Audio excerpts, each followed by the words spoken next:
రక్షణ అనే టాపిక్ మనం చర్చించుకుంటున్నామండి, నేర్చుకుంటున్నాము. అంటే రక్షణ పొందాలంటే మనం ఏం చేయాలన్న విషయాన్ని బైబిల్ పట్టుకున్న ప్రతి ఒక్కరూ పరిశీలన చేయవలసిన విషయం ఉందండి గ్రంథాన్ని. ఎందుకంటే దేవుడు ఆయనకు గ్రంథాన్ని మనకు అందించాడు. ఆ గ్రంథం ద్వారాగానే మనం రక్షణ పొందగలము. అంటే దానిలో విధి విధానాలు ఏర్పరిచాడు అనమాట. ఈ విధంగా మీరు కార్యాలు చేస్తే రక్షణ పొందుతారని ఒక మార్గం దేవుడు ఏర్పరిచాడు. ఇప్పుడు ఆ విధంగానే మనం నడవలసిన లేకపోతే ప్రవర్తించవలసిన తీరు ఉందన్నమాట. అందుకని మనం రక్షణ చాలామంది నిర్లక్ష్యం చేస్తూ ఉంటారు. ఎవరు ఏదో చెప్తారు, దాని ప్రకారంగా ఆచరించేస్తూ ఉంటారు. గత 2-3 దినాలుగా మనం నేర్చుకున్నామండి. చాలామంది ఏమంటారంటే మేము రక్షణ పొందేసామంటారండి. ఏ విధంగా రక్షణ పొందారయ్యా అంటే, మేము గత కాలంలో నేను మహా తాగుబోతున్నాండి, ఇప్పుడు మార్పు చెందేశాను, ఇప్పుడు సంఘంలో ఉన్నాను, సభ్యత్వం పొందేశాను, ఇప్పుడు తాగట్లేదు అంటారండి. ఇలా రకరకాలుగా వాళ్ళ పద్ధతుల్ని తెలియపరుస్తుంటారు. ఇంకా అబద్ధాలు ఆడతామని, ఇంకా వ్యసనాలు ఉంటే ఏం చేస్తాయంటే, మొదటి మెట్టంటే రక్షణకి వాక్యం వినాలన్నమాట. వినటం మొదటి మెట్టండి. ఇప్పుడు వ్యసనాలు ఏం చేస్తాయంటే దేవుని వాక్యం దగ్గర రాకుండా చేస్తాయే తప్ప పూర్తిగా రక్షించడానికి అవి మానేసినందు మాత్రం పూర్తిగా రక్షించబడేవని కాదనమాట. రక్షించబడాలంటే దేవుని యొక్క లేఖనాలను పరిశోధన చేయాలి. ఆయన చెప్పిన పద్ధతులు ఏంటో మనం తెలుసుకోవాలి. దాని ప్రకారం మనం రక్షణ పొందవలసిన అవసరం ఉంది. రక్షణ పొందాలంటే చాలా మంది చాలా రకరకాలుగా బోధిస్తుంటారండి. ఒకప్పుడు నేను భయంకరమైన గోండాన్ని, నక్సలైట్ని, మారిపోయాను, దేవుని సేవ చేస్తారంటారండి. కానీ వారి జీవితంలో పాపం తొలగకుండా, పాపాలు పోకుండా రక్షింపబడలేరు అన్నది వాస్తవం అండి.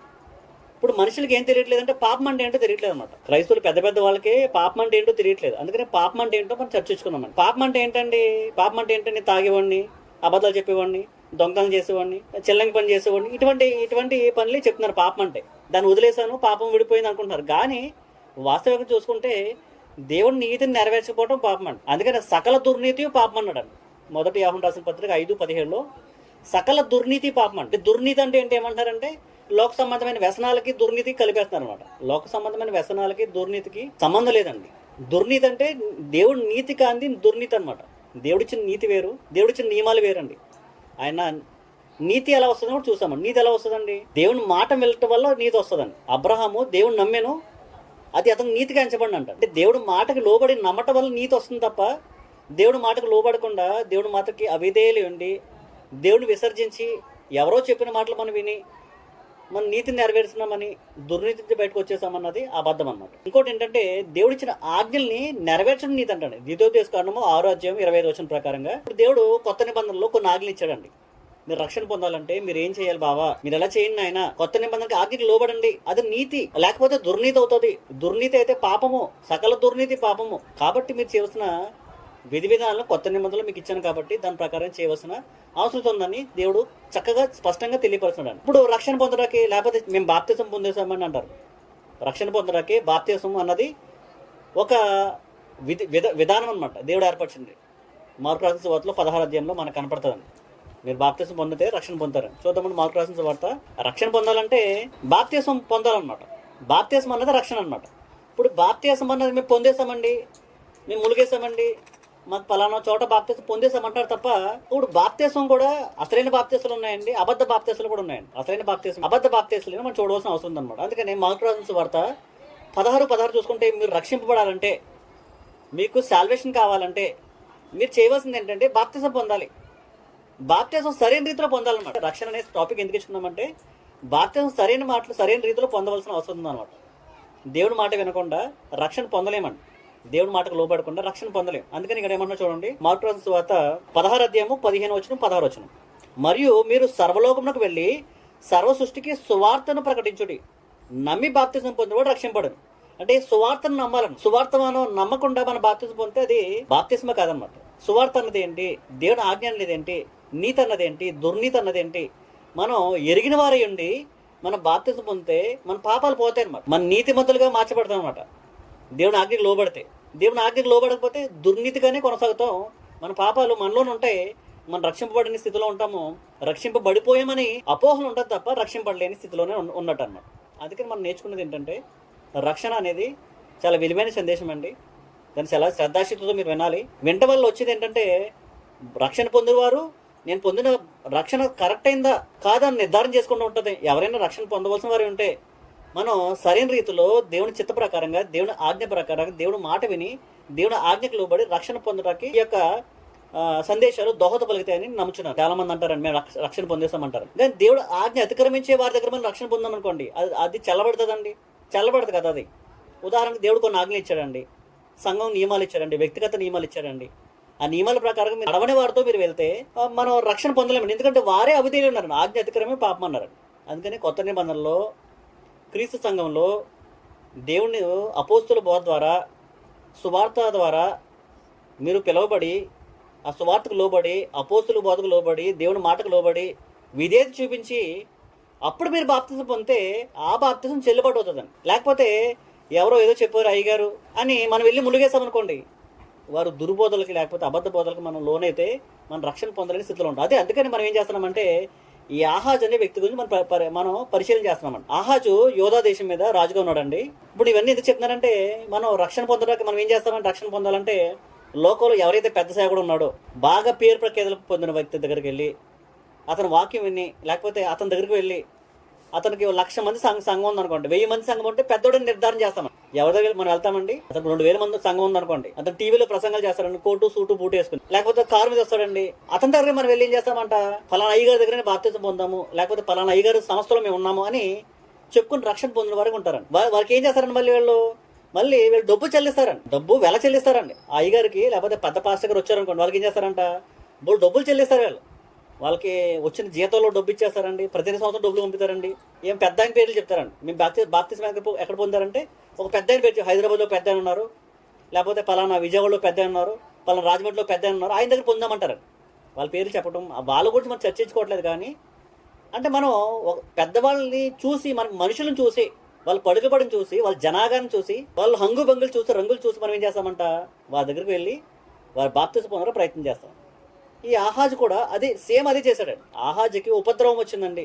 ఈ సిరియా రాజుల వల్ల, ఇశ్రాయేల్ రాజు వల్ల ఉపద్రవం వచ్చింది అతని మీదకి. ఉపద్రవం వస్తే అతను ఏం చేయాలండి, దేవుని దగ్గరికి వెళ్ళాలండి. యోధా రాజే కదా, యోధా దేశంలో దేవుని మందిరం ఉందండి యెరూషలేంలో. దేవుని దగ్గరికి వెళ్ళి దేవుని మొరపెట్టాలి, అయ్యా నా చుట్టుముట్టి హెరవేళ్ళు శత్రు సైన్యము, నేనేం చేయాలని దేవుని దగ్గరికి వెళ్ళి విజ్ఞాపన చేయాలని. నేను వెళ్ళమంటావా, వెళ్ళకూడదా, నాకు అపజయం ఉందా, విజయం ఉందా, నాకు సహాయం చేయడం నువ్వు వస్తావు రావా, నువ్వు దయించి నాకు సహాయం చేయడం రమ్మని దేవుడి దగ్గర విజ్ఞాపన చేయాలి. వెళ్ళలేదండి.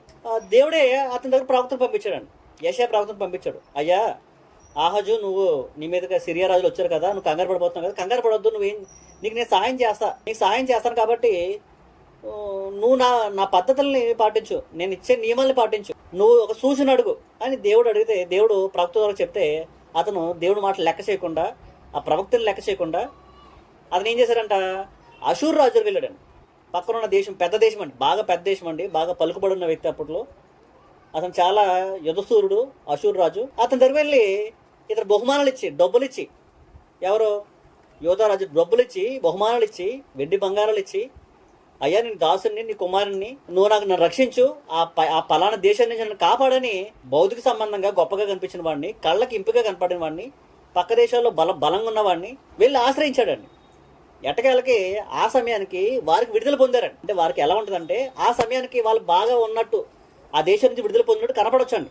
ఉదాహరణకి మనం ఈ రోజుల్లో కూడా క్రైస్తవులు అనబడుతున్న వారు, బైబిల్ పట్టుకున్న వాళ్ళు పెద్ద పెద్ద వాళ్ళ దగ్గరికి వెళ్ళి దేవుని చెప్పిన మాట కాకుండా వాళ్ళ ఇష్టానుసారమైన బోధలు పెట్టుకుంటూ, వాళ్ళ ఇష్టానుసారమైన బాప్తీసాలు ఇస్తూ, దేవుడి మాట విధేయత చూపించకుండా వాళ్ళు నడుస్తున్న సందర్భాలు ఉన్నాయండి. వారి దగ్గరికి వెళ్ళి, చాలా పెద్ద పెద్ద వ్యక్తుల దగ్గరికి వెళ్ళి బాప్తిసం పొందేసామని వీళ్ళు గొప్పగా చెప్పుకునే భక్తులు కూడా, విశ్వాసులు కూడా మనకు కనపడుతుంటారండి. పైగా ఏం చేస్తారంట, ఆహాజు రాజు అషూర్ రాజుకి ధనం ఇచ్చి, డబ్బు ఇచ్చి, వెల చెల్లించి, ధనాగారం ఇచ్చి అతను సహాయం కోరాడు.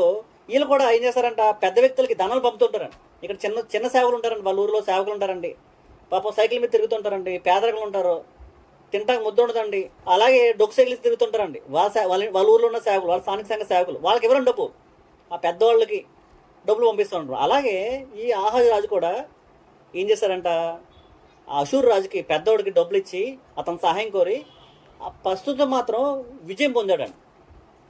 చూద్దాం 2 రాజుగాను 16 అధ్యాయము 6 నుంచి చూద్దామండి. ఆ కాలమందు సిరియా రాజు అయిన రేజీను ఎలాతాను మరలా పట్టుకుని సిరియాలను వశము చేసి ఏలాతుల నుండి యోధావారిని వెళ్ళగొట్టగా, సిరియానులు ఏలాతో పట్టణమునకు వచ్చి కాపురం ఉండేది. నేటి వరకు వారు అచ్చటనే ఉన్నారు. ఇట్లుండగా ఆహాజు యెహో మందిర సంబంధమైనట్టు రాజనగర సంబంధమైనట్టు సామాగ్రిలో కనబడిన వెండి బంగారములను తీసుకుని అషూరు రాజునకు కానుక పంపాను. దేవుడేమో యెషయా గ్రంథం 7వ అధ్యాయంలో దేవుడు ఏం చెప్తున్నాడు? నీకు సహాయం చేస్తాను. ఆ సహాయం తీసుకోలే. నేను రక్షిస్తాను, నేను విడిపిస్తాను, నేను కాపాడుతానని దేవుడు మొరపెట్టుకుంటే ఆ యొక్క దేవుడికి సందేశాన్ని, ఆ ప్రవక్త సందేశాన్ని తీసుకోలే. సత్య సువార్తని తీసుకోలేదు ఆయన. నిజమైన సువార్తని, నిజమైన దేవుడి మీద ఆధారపడే స్వభావం అతను లేదండి. ఇతను ఏం చేశారంటే డబ్బులు పట్టుకెళ్ళి మళ్ళీ ఇతని దగ్గర ఉన్న డబ్బులు ధనాగారం పైపెచ్చి ఏంటంటే దేవుడు మందిరంలో వచ్చి తీసుకువెళ్ళాడు. దేవుడు మందిరంలో ఉపకరణాలని బంగారాన్ని వెండిని తీసుకువెళ్ళి అషూరు రాజుకి కానుకలు ఇచ్చి నాకు సహాయం చేయమన్నాడండి. ఏమంటున్నాడని పైపెచ్చు 8వ వచనమండి. నేను నీ దాసుడును, నీ కుమారుడు ఉన్నాను గనుక నీవు వచ్చి నా మీదకి లేచిన సిరియా రాజు చేతిలో నుండి, ఇశ్రాయేలు రాజు చేతిలో నుండి నన్ను రక్షింపులని అషూరు రాజు అయిన తిగ్లప్తిలేసేకు దూతలు పంపగా, అయ్యా పలానా వాళ్ళు నా చుట్టుముట్టేశారు, నాకు సహాయం చెయ్యి అని డబ్బులు పంపించి కానుకలు పంపించి అషూరు రాజుని పెట్టుకుంటున్నాడు. ఆ కాలంలో అషూరు రాజు చాలా బలుసూరు అండి. అప్పుడు ఏం చేస్తారంటే అషూరు రాజు 9వ వచనమండి. అషూరు రాజు అతని మాట అంగీకరించి దమస్కా పట్టణం మీదకి వచ్చి దాన్ని పట్టుకుని రేజేనును హతమ చేసి ఆ జనులను కీరు పట్టణమునకు చేరదీసుకుని పోయాడు. అంటే అక్కడికి ఏమైందంట? జయించాడండి వెళ్ళి. ప్రస్తుతం అయితే ఏ ఇబ్బంది అయితే, ఏ విపత్తు అయితే ఈ యోధారాజు అయిన ఆహాజు మీదకి వచ్చిందో ఆ విపత్తు నుంచి దేవుడు కాపాడతానని చెప్పాడు. ఆ ఇబ్బంది నుంచి దేవుడు సహాయం తీసుకోకుండా అషూరు రాజు సహాయం తీసుకున్నాడు. అషూరు రాజు సహాయం తీసుకుంటే ఏం జరిగిందండి? ప్రస్తుత కాలం మాత్రం విడుదల పొందారండి. ఈ లోక సంబంధమైన విషయాల్లో కూడా, పర సంబంధమైన విషయాల్లో కూడా, రక్షణ విషయాల్లో కూడా నేటి క్రైస్తువులు కూడా అదే యాజ్ ఇట్ ఈజ్గా చేస్తున్నారండి. ఎలా చేస్తున్నారంటే ఎవరో స్వస్థతలు చేస్తున్నాము, ఎవరో అద్భుతాలు చేస్తున్నాము, ఎవరో ప్రవచనాలు చేస్తున్నామని రకరకాలైన బోధలు చేస్తూ దేవుడు మాటలు కానివి మాటలు చెప్తూ ప్రజల్ని మబ్బింపు చేస్తున్నారండి. వారి దగ్గరికి తంబాలుగా వెళ్ళి ప్రజలు ఏం చేస్తారంట? బాప్తిసాలు పొందేయటం, కానుకలు ఇచ్చేయటం, డబ్బులు ఇచ్చేయటం, అప్పులు చేసి డబ్బులు పడేస్తారండి. చాలా అయ్యగారు, పెద్ద అయ్యగారు అని వాళ్ళు మా కోసం ప్రార్థన చేస్తారు, మాకు బాప్తిసాలు ఇచ్చారు అని వాళ్ళు టీవీ ప్రసంగాలకి వడ్లగట్టుకి చాలా ధనాన్ని వెళ్ళ చెల్లిస్తున్నారండి. కష్టాల్లో వీళ్ళు ఉండి ఏం చేస్తారంట? అతను డబ్బులు పంపిస్తున్నారండి. ఇలాగే అషూరు రాజు కూడా అలాగే చేశారండి. ప్రస్తుతం వాళ్ళకి ఎలా ఉంటుందండి? ఆయన ఏదో ప్రార్థన చేస్తారు, నాకు ఏది విడుదల పొందేస్తాను అనుకుంటారంట. కానీ ఎట్టకేళ్ళకి ఏమవుతుందంట? ఏ అషూరు రాజు దగ్గరికి అయితే ఆహాజు వెళ్ళి సహాయం అడిగాడో ప్రస్తుతం మాత్రం విడుదల పొందాడండి. కానీ రాను ఏమైందంట?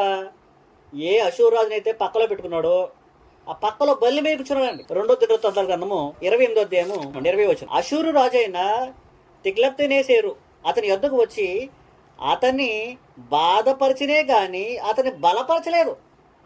ఏం చేశాడంట? ప్రస్తుతం అయితే డబ్బులని తీసుకున్నాడు, బాగా తీసుకున్నాడు డబ్బులు. ప్రస్తుతం వెళ్ళి యుద్ధం చేసే డబ్బులు తీసుకున్నందుకు తర్వాత అతను ఆశ్రయించుకుని నీ దాసునయ్యా, నీ కుమారునయ్యా, నీకు లోబడతా, నాకు సహాయం చేయమని ఎవరినైతే వేడుకున్నాడో అతను పక్కలో బల్లి మీద కూర్చున్నాడు అంటండి. ఇబ్బందికరం అయిపోయిందంట. అతను బలపరచలేదంట, బాధపరిచాడే కానీ బలపరచలేదండి.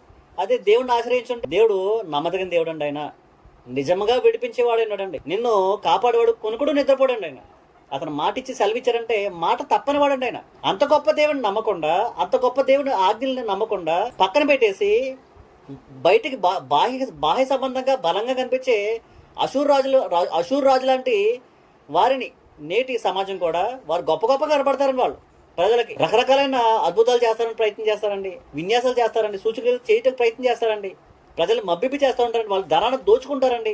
చివరికి ఏమవుతుందంటే వీళ్ళు ధనాన్ని దోచుకుని వీళ్ళందరినీ విడిచిపెట్టేస్తారండి. పైపెచ్చి ఏం చేస్తారంటే మీరు 6 వారాలు ప్రార్థన చేయండి, ఉపవాసం ప్రార్థన చేయండి, ఇంకా బాధల్లోకి దింపేస్తారు తప్ప వాళ్ళని వారి పరిస్థితులను మార్చే పరిస్థితులు, లేకపోతే వారికి సుఖాన్ని ఇచ్చే పరిస్థితులు, వాళ్ళకి క్షేమాన్ని ఇచ్చే పరిస్థితులు, ఉగ్రతను తప్పించే పరిస్థితులను వాళ్ళు చేయరని గ్రంథం తేటగా తెలియపరుస్తుంది. అందుకని యేసుప్రభువారు ఏం చెప్పారంటే అబద్ధ ప్రవక్తలు ఉన్నారు మీలో జాగ్రత్త అన్నాడండి.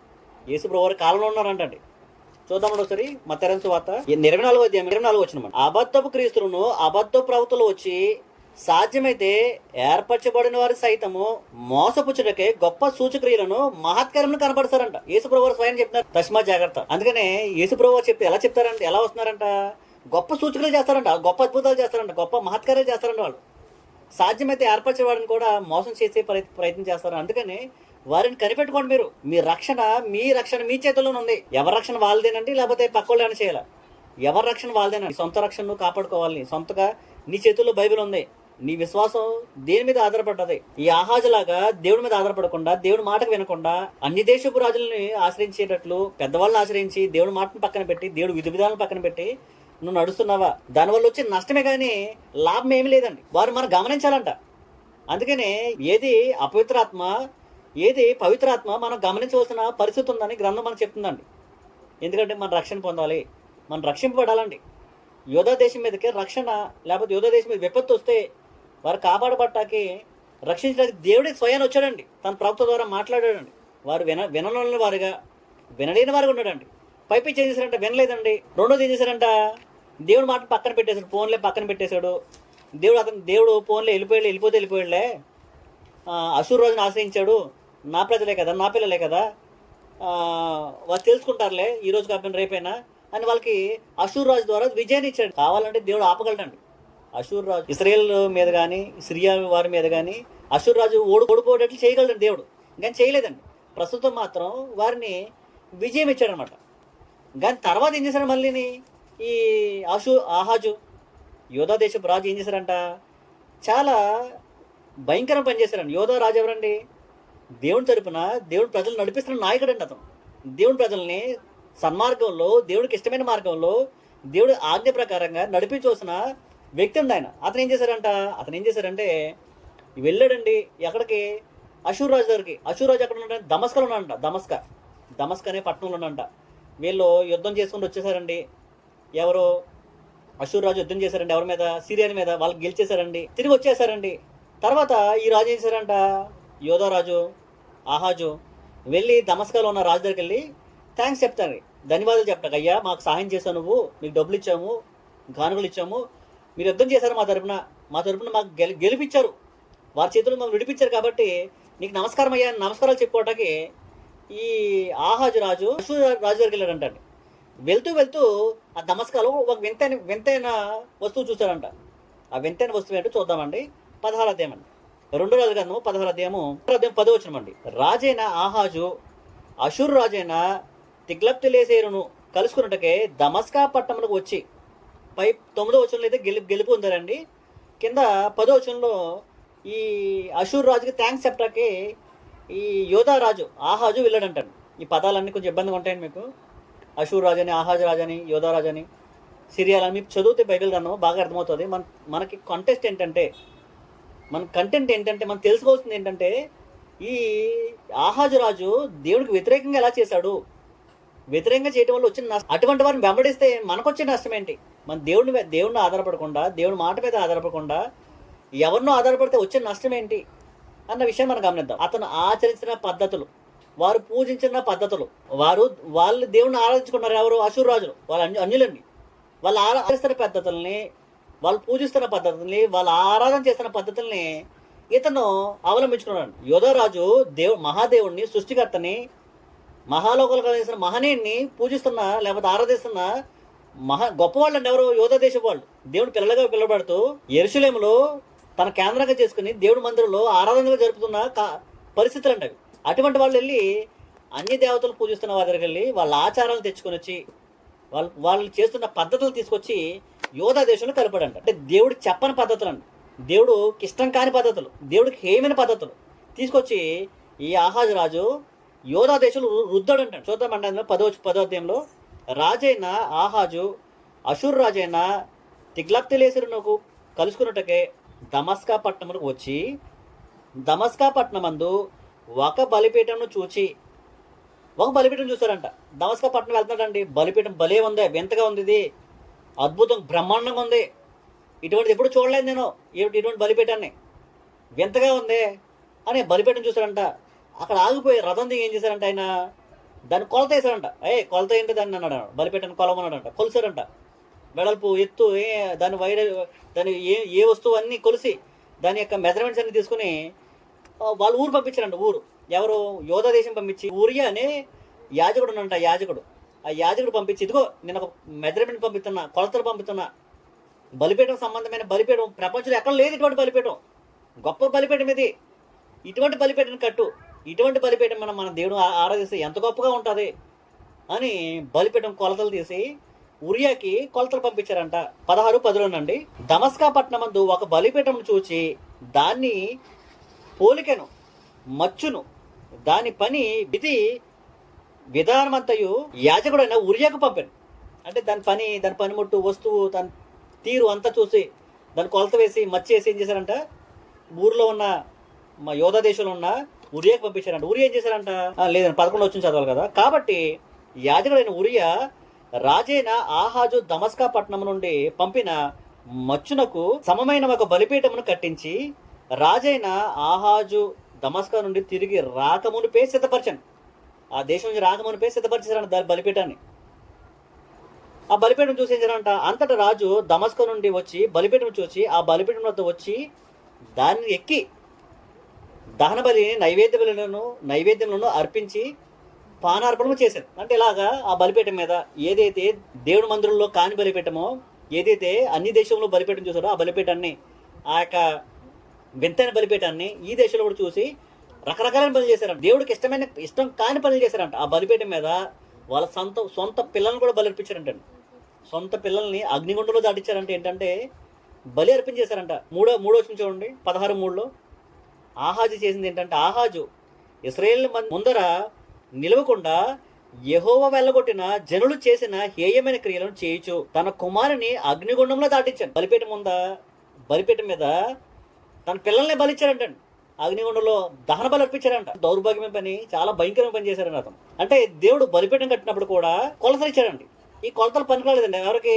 అతను కొత్త బలిపీఠం చూసారంట, ఆ బలిపీఠం కట్టమన్నారంట. అంటే దేవుడు బలిపీఠం అంటే ఏంటండి, బలిపీఠం అంటే ఏంటంటే బలిపీఠం మీద బలు అర్పించి రక్తాన్ని ప్రోక్షించి పాపాలు క్షమించే కార్యక్రమం ఏర్పాటు. దేవుడు పాపాలు క్షమించడానికి బలిపీఠాన్ని ఏర్పరిస్తే వాళ్ళు శుద్ధీకరించబట్టాకి, రక్షించబట్టాకి, పాపాలు క్షమించబడి దేవుడు ఏర్పాటు చేస్తే దాన్ని పక్కన పెట్టేసి యాహాజు రాజు ఏం చేశారంట, తన సొంత బలిపీఠాన్ని, దేవుడు చెప్పని బలిపీఠాన్ని, అన్ని దేశపు ఆచారాలని తీసుకొచ్చి ఇది చాలా బాగుంది, ఇది వింతగా ఉంది, మన దేశంలో లేనిటువంటిది టెక్నాలజీ ఉపయోగిస్తున్నారు. టెక్నాలజీ దేవుడి దగ్గరికి ప్రజలను ఆకర్షించాకి వాళ్ళు గొప్ప గొప్ప స్టేజ్లు వేసి వాయిద్యాలు ఉపయోగిస్తూ మేము అన్యుల కంటే గొప్పగా మేము ఆరాధన చేస్తున్నాము, మహాదేవుని ఆరాధన చేస్తున్నామని దేవుడు చెప్పని తీసుకొచ్చి దేవుడు మందిరంలో పెట్టి బలర్పించే ప్రయత్నం చేస్తున్నాడు. మనుషులు పాపాలు క్షమించే ప్రయత్నం చేస్తున్నారు. యేసు ప్రభు వారు కొత్త నిబంధనలో, లేకపోతే కొత్త నిబంధన ప్రారంభం నుంచి ఇంచుమించు 10 సార్లు పాటలు పాడారండి. కొత్త నిబంధన కాలంలో 10 సార్లు పాటలు పాడారండి. ఏ ఒక్కసారి వాయిద్యం ఉపయోగించలేదు. కొత్త నిబంధనలో అనేక సార్లు పాటలు పాడినట్లు సందర్భం ఉంటాయండి. ఏ ఒక్కసారి మ్యూజిక్ ఇన్స్ట్రుమెంట్ వాడట్లేదండి. కానీ ఈనాడు చూస్తుంటే వాయిద్యాలు రకరకాలు వాడేస్తున్నారండి. రకరకాలైన వాయిద్యాలు అమెరికా నుంచి దింపేస్తున్నారండి. కొన్ని లక్షలు పెట్టి వాయిద్యాలు సంగీతాలు తీసుకొచ్చి ఏం చేస్తారంట, ప్రజలను ఆకర్షించేసి ఉద్రేకత పరిచయం ఏం చేస్తారంట, దేవుని ఆజ్ఞను పక్కన పెట్టి ఇదే రక్షణ మార్గం, మేము సువార్త ప్రకటిస్తున్నామని అనేక మంది వేలలో లక్షల సంఖ్య ప్రజలు ఏం చేస్తారంట, వారు మబ్బి చేసి మీరు పాపాలు పోతున్నాయి వచ్చేయండి ఇక్కడికి, మేము బాప్తిస్మం ఇచ్చేస్తాం అని కొత్త బలిపీఠాలు కట్టి కొత్త స్టేజ్లు వేసి కొత్త వాయిద్యాలు ఉపయోగించి ఈ ఆహాజు రాజులాగా దేవునికి ఏదో గొప్ప కార్యం చేస్తాం అనుకుంటున్నారండి వాళ్ళు. కానీ దేవుడు ఏర్పరిచిన బలిపీఠం అంటే ఏంటి, దానికి ఆజ్ఞలు ఏంటి, విధి విధానాలు ఏంటి మనం తెలుసుకోవాలండి. అందుకనే ఒక మాట ఉంటుందండి వాయిద్యాల గురించి. వాయిద్యాలు ఎవరికి కట్టడంటున్నది అంటే మన ఆజ్ఞలు పాటించాలి కదా. ఆజ్ఞ అతిక్రమిస్తే పాపం అండి. మనకి ఎక్కడైనా ఆజ్ఞ ఇచ్చారండి మీరు వాయిద్యాలు వాయించమని. ఇప్పుడు వాయిద్యాలు వాయించమని ఏమవుతుందంట, ఆజ్ఞ అతిక్రమిస్తామండి. ఆజ్ఞ అతిక్రమించే వారి దగ్గరికి వెళ్ళి మనం బాప్తిసం పొందిన, ఆజ్ఞ అతిక్రమించే వారి దగ్గరికి వెళ్ళి మనం వారి మాటలు విని వాళ్ళ దగ్గర రక్షణ పొందేసే ఉన్న అపోహలు ఉన్నా అది ఏమవుతుందంట, అది అన్యాచారం అండి. దేవుడు చెప్పండి అది అన్య అంటారు, మనకు తెలియదని అన్య అంటారు అనమాట. అన్య భాష అంటే మనకు తెలియని భాష అనమాట. ఇలాగా మనం చెప్పని మేము ఆచరిస్తున్నాం. అన్యులు ఆచరించే పద్ధతుల్ని వీళ్ళు ఆచరిస్తారనమాట. 81వ కీర్తన వచనం అంటే దేవుడు స్పష్టంగా ఇస్తారండి, మీరు ఆచరించాలా, ఇది మీకు కట్టడా, ఇది మీకు ఆజ్ఞ, ఇది పాటించండి అని మీకు ఖచ్చితమైన ఆజ్ఞ ఇస్తారండి. ఆజ్ఞకు పాటించాలి. ఆజ్ఞకు లోబడిపోతే మనం ఏమవుతుందంట, రక్షణ పొందట్లేదు, పాపం అందులోంచి పోవట్లేదండి. చూడండి 81వ అధ్యాయము 3వ అమావాస్య నాడు కొమ్ముదుడి మనం పండుగ ఆచరించు దినమగు పున్నమి నాడు కొమ్ముదుడి, అది ఇశ్రాయేలు కట్టడ. కొమ్ము ఊదటం, ఇవన్నీ వాయించడం, ఇవన్నీ ఏంటంట ఎవరి అంటే కట్టడలో ఇశ్రాయేలుకి ఇవ్వండి ఆజ్ఞలండి. కట్టడలో వాళ్ళు ఇలాగా కొత్త నిబంధనలో స్పష్టమైన ఆజ్ఞ మనకి ఎక్కడైనా ఉందండి, లేదండి. కానీ ఎక్కడో చూస్తున్నారండి, వాళ్ళు స్టేజ్ ప్రోగ్రామ్ చేశారంట, అమెరికాలో వేల సంఖ్యలో కూడుకున్నారంట. అటువంటి వాయిద్యం మనం తీసుకొచ్చామంటే మన దగ్గర కూడా కూడుకుంటారయ్యా అని అక్కడ నుంచి తీసుకొచ్చి వాయిద్యాలు ఆకర్షించేస్తున్నాం. జనాలు పోగు చేసి ఏం చేస్తారంట, దేవుడు చెప్పని ఆజ్ఞల్ని కట్టడల్ని వాళ్ళు ఆచరిస్తూ పాపాలు పోకుండా వాళ్ళు ఏం చేస్తారంట, పాపాలు పోయినని భ్రమతో వాళ్ళు ప్రజలు మబ్బిప్పి చేస్తూ వాళ్ళ దగ్గర డబ్బులు లాగేస్తూ, ఎలాగైతే ఆహాజు రాజు డబ్బుల్ని అషూర్ రాజుకి ఇచ్చాడు, ప్రస్తుతం మాత్రం అతను ఈ సిరియా రాజుల నుంచి ప్రస్తుతం అయితే రక్షణ పొందాడు. కానీ తర్వాత రాను రాను అతను బాధపరచబడ్డాడు తప్ప అతని నుండి బలపరచబడలేదు. గ్రంథం సెలవిస్తుందండి. నేడు కూడా క్రైస్తులైన మనము, లేకపోతే బైబిల్ పెట్టుకున్న మనము రక్షణ పొందాలంటే ఖచ్చితంగా ఆజ్ఞలు ఏంటి, మనకి ఇవ్వబడిన ఆజ్ఞలు ఏంటి, దేవుడు మనకి పాపాలు పోవాలంటే ఏమి చదివించాడు, ఎలా మన పాపాలు పోతాయి, పాపం అంటే ఏంటి, పాపం అంటే ఏమైనా తాగుబోతులు, సిగరెట్లు తాగేయటం, అబద్ధాలు ఆడేయటం, ఇవి ఇవి ఇవి పాపాలా, లేకపోతే దుర్నీతి పాపమా, సకల దుర్నీతి పాపమా? దుర్నీతి అంటే ఏంటి, నీతి అంటే ఏంటి? నీతి అంటే దేవుని ఆజ్ఞలు లోబట్టం కదా. దేవుడి ఆజ్ఞలు ఏంటి, కట్టడలు ఏంటి? ఆ కట్టడల ఆజ్ఞల ప్రకారం నేను చేస్తే పాపం నుంచి వేరుపరచబడిన వాడే, దుర్నీతి నుంచి వేరుపరచబడిన వాడే, నీతిమంతులుగా, పాపరహితులుగా, పాపాలు శుద్ధీకరించబడిన వారుగా పరలోకాన్ని స్వతంత్రించుకుంటాకు దేవుడు కొన్ని ఏర్పాట్లు కొత్త నిబంధన ద్వారా మనకి అందించాడు. ఈ ఏర్పాట్ల ప్రకారంగా మనం నడుచుకున్న దినాన్ని మనం రక్షణ పొందుతాం. కానీ మనం అబద్ధ బోధల వైపు కానీ వారి వైపు మనం వెళ్లకుండా మగ్గు చూపించి మనం వెళ్ళామంటే రక్షణ తాత్కాలికంగా కనపడుతుంది. కానీ మనం ఏదో క్రైస్తవులు అయిపోయాము, మనకి ఏదో దేవుడు రక్షించడం, కానీ దాన్ని దీర్ఘకాలంలో చూసుకుంటే అది మన ఎన్నటికీ రక్షణ కలగచేదని ఈ అషూర్ రాజు ఎలాగైతే పక్కలో బల్లిమేయడు, తను బాధపరిచాడే కానీ బలపరచలేదన్న విధానం ఎలాగైతే తెలిపరుస్తుందో మనం కూడా నిత్యత్వంలో చేరకుండా మన రక్షణ కోల్పోయే పరిస్థితి మనకు ఉంటుందని దేవుడు మన వాక్యం ద్వారా తెలుస్తుంది. కాబట్టి ఈ వాక్యం మీరు ధ్యానం చేయండి. మన రక్షణ పొందట్లో జాగ్రత్త వహించి రక్షణ పొంది మనకి ఇచ్చిన నియమాలు కట్టలను ఆచరించి దేవుని మహింపరుస్తూ మన రక్షణ పొంది మన నిత్యత్వంలో చేరాలని ఒకరిని తప్పించబడాలని మిమ్మల్ని అందరినీ ప్రభుత్వ పెట్టుకుంటే నా మాటలు ముగిస్తాం. అందరికీ వందనాలు.